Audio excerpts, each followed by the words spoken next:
अब यहाँ पर हम देखेंगे कि इसमें एंकल्स भी हमारे जो है वो खुल जाते हैं। इसी प्रकार से जब ये दूसरा जो रूप धारण करता है यानी गुच्छा टाइप का, तो इसको हम बोलते हैं कि जो स्पाइडर वेल्स जिसको कहा जाता है, क्योंकि ये स्कैटर्ड टाइप में रहते हैं। जैसे स्पाइडर रहता है उसमें स्कैटर्ड टाइप में रहते हैं और वो हर जगह में जो है ब्लड जम जाता है। यहाँ पर देखिए कि स्टेजेस बताया गया है अपने को वेन के, जो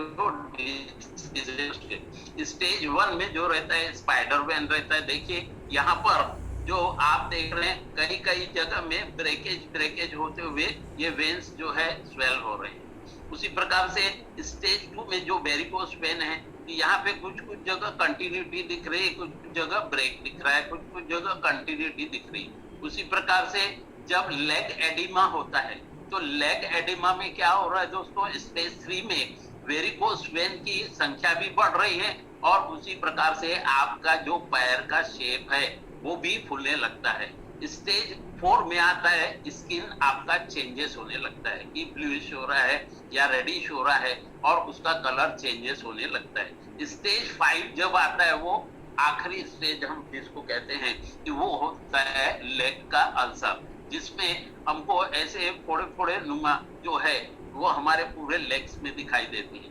अब आप बोलेंगे सर ये लेग्स में ही क्यों होता है, तो मैंने ये पहले ही दोस्तों आपको बताया, क्योंकि लेग के जो पार्ट में जो ब्लड आ रहा है वो अगेंस्ट द ग्रेविटेशनल अगर वर्क करेगा तो ये चीजें होना शुरू होंगी। अब हिस्ट्री अब सिम्टम्स क्या रहता है इसमें दोस्तों, कि हमको वेनस के कॉम्प्लिकेशंस आते हैं। इसमें ट्रीटमेंट भी इजी हो सकता है और वो ट्रीटमेंट कैसा होता है दोस्तों, कि कुछ जब यानी कि हार्ट के जो प्रॉब्लम्स आ रहे हैं, जैसे हमारा हार्ट का फेल्यूर होता है। हार्ट का फेल्यूर कब हो रहा है कि उसके अंदर में क्या हो रहा है कि आपका जो कोलेस्ट्रॉल की मात्रा बढ़ रही है। तो हमने पहले भी बताया था कि जो पाइप रहता है यानी कि जो वेन है उसमें जो फैट का कंटेंट बढ़ते जा रहा है और वो पल्प जमते जा रहा है, तो उसकी स्पीड जो रहती है वो रुक जाती है। रुकने के कारण हार्ट को जो है ज्यादा प्रेशर पड़ता है। ज्यादा प्रेशर पड़ने के कारण क्या होता है कि जो हार्ट का पंपिंग रेट जो बढ़ने के कारण वो हमको हार्ट के प्रॉब्लम्स, हार्ट फेलियर्स वगैरह ऐसे आते हैं। तो हम एग्जामिनेशन में क्या देखते हैं कि जो पेशेंट जो जनरली चलते फिरते रहता है उसको कोई प्रॉब्लम नहीं रहता, केवल उसकी जो हाथ यानी पैर है, पैर के भाग, थाई का भाग जो रहता है, या फिर हम देख सकते हैं कि फुट का जो भाग रहता है वो स्टिफ होना शुरू हो जाता है, उसमें पेन आना शुरू हो जाता है। और इसका जो उपचार है वो बहुत ही यानी सरल तरीके से किया जाता है, जो कि एक वेन की इसमें देखते हैं हम कि आजकल मॉडर्नाइजेशन में जो है कि लाइट के जरिए जो है उन पार्ट्स के वेन्स को बर्न किया जाता है।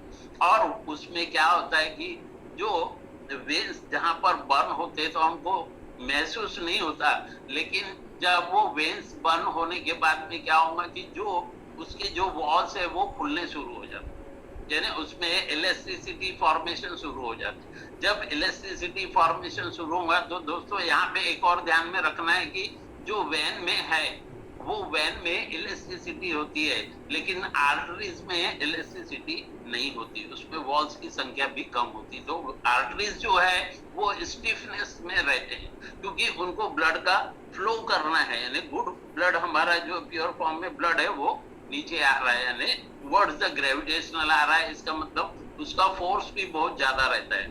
उसी प्रकार से यहाँ पर क्या होता है कि ये डीप में रहते हैं यानी ये अंदर रहते हैं, ये स्किन के जस्ट नीचे में रहती हैं आर्टरीज, और ये जो वेन है वो डीप में रहते हैं। और उसके कारण क्या आता है कि ये मसल्स के पास में होने से मसल इसको प्रोटेक्ट करती है। इसलिए हम यहाँ पर कई बार हम मेरे वेलनेस इसमें बताते हैं कि आप मसल्स को बिल्ड करती और फैट को लॉस की।